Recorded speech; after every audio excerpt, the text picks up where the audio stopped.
Vous écoutez les podcasts de Medinoc, dédiés à la gestion d'entreprise pour les médecins libéraux.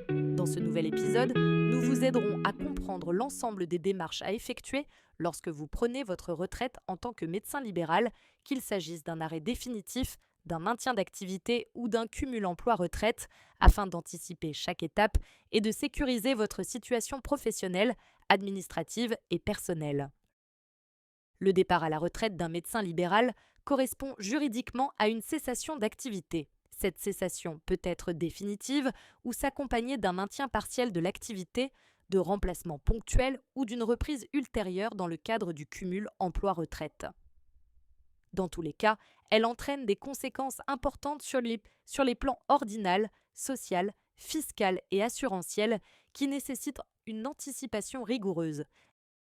La cessation d'activité s'applique notamment en cas de départ à la retraite, de décès, d'arrêt pour exercer une autre activité professionnelle, de radiation de l'ordre ou encore d'apport de l'activité individuelle à une société. Elle est possible dès que le médecin atteint l'âge légal de départ à la retraite pour le régime de base. A l'inverse, certaines situations ne constituent pas une cessation définitive, comme une suspension temporaire d'activité ou une mise en sommeil, limitée à 1 an, permettant de rester immatriculé tout en suspendant l'exercice. En amont de la cessation, plusieurs organismes doivent être informés selon un calendrier précis. Le Conseil départemental de l'Ordre des médecins doit être averti au moins 6 mois avant la date prévue de départ. Le médecin peut alors demander soit son retrait du tableau, soit son maintien en tant que médecin retraité non exerçant. Il doit également préciser le devenir de son cabinet afin de permettre à l'ordre d'organiser la continuité des soins et l'orientation des patients. Une attestation officielle de cessation est délivrée par le conseil départemental. La caisse primaire d'assurance maladie et l'agence régionale de santé doivent également être informés, même si dans la pratique, le signalement est automatiquement transmis via le RPPS lors de la déclaration de cessation auprès du guichet unique. La caisse enregistre alors la cessation et adresse un courrier de confirmation. La demande de retraite doit être effectuée auprès de la CARMF dans les 5 mois précédant la date d'effet souhaitée. Cette démarche se fait en ligne pour l'ensemble des régimes obligatoires. Le médecin reçoit un dossier de demande de retraite qui doit être validé par le Conseil de l'Ordre. Il est important de rappeler que les cotisations vieillesse étant dues par trimestre civil, il est souvent préférable d'exercer jusqu'à la fin d'un trimestre afin de limiter la période sans revenu entre la fin d'activité et le versement des premières pensions.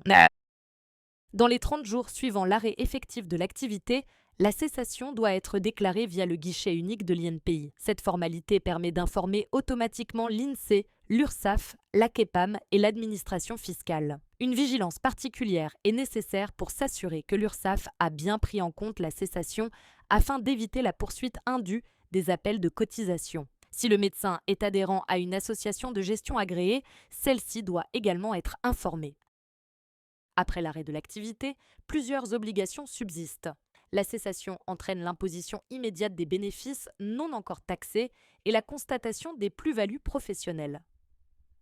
Dans un délai de 60 jours, le médecin doit déposer sa déclaration fiscale via une déclaration 2035 ou 2042 selon le régime, ainsi que la déclaration sociale intégrée, la DSPAMC, désormais incluse dans la déclaration fiscale unifiée.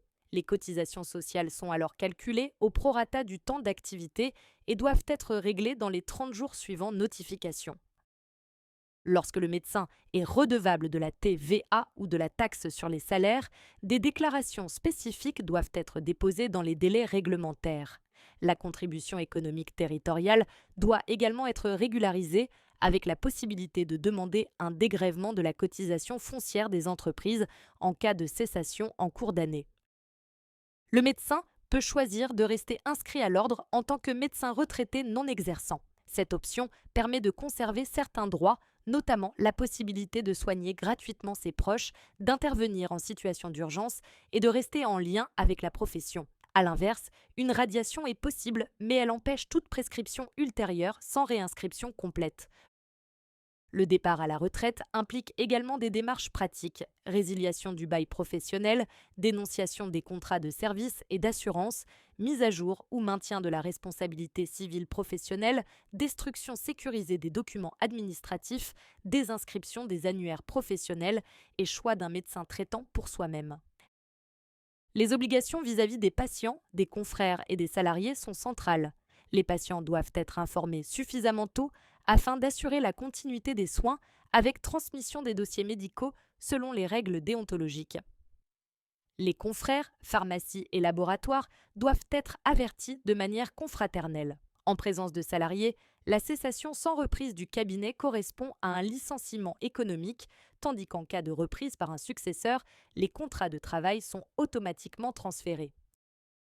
Enfin, le cumul emploi-retraite permet à un médecin retraité de poursuivre ou de reprendre une activité libérale sous certaines conditions. Le cumul peut être intégral, sans plafond de revenus, si toutes les pensions ont été liquidées et si la retraite est à taux plein. À défaut, un cumul plafonné s'applique. Ces situations nécessitent des démarches spécifiques auprès de la KRMF, de l'ordre et des organismes sociaux, ainsi qu'un maintien de la couverture assurantielle adaptée. Voici une synthèse des points principaux à retenir. Le départ à la retraite d'un médecin libéral est une étape structurante qui nécessite d'anticiper de nombreuses démarches ordinales, sociales, fiscales et administratives.